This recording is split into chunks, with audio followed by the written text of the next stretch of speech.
Katie, and I was going to show you a little bit about amigurumi. It's another craft that I do. It's basically crocheting critters, or I call them critters, or little animals. And here's an example, this little pig right here with the overalls on, little tail right there. Actually, there's 3 little pigs.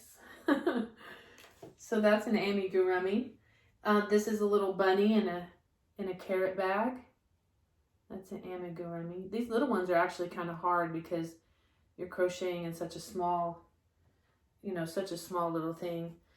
These guys are fun to make. The little sock monkeys with the scarves. These are great fun. I have the little brown sock monkeys too. I've got a whole box of amigurumi in front of me actually. Little brown sock monkeys too. So that's amigurumi. Little elephants. Have a pink and a blue one, or kind of a greenish blue. So let's see, even little jellyfish. So lots of amigurumis. So that's what I'm up to if I'm not felting. I'm making some kind of critter.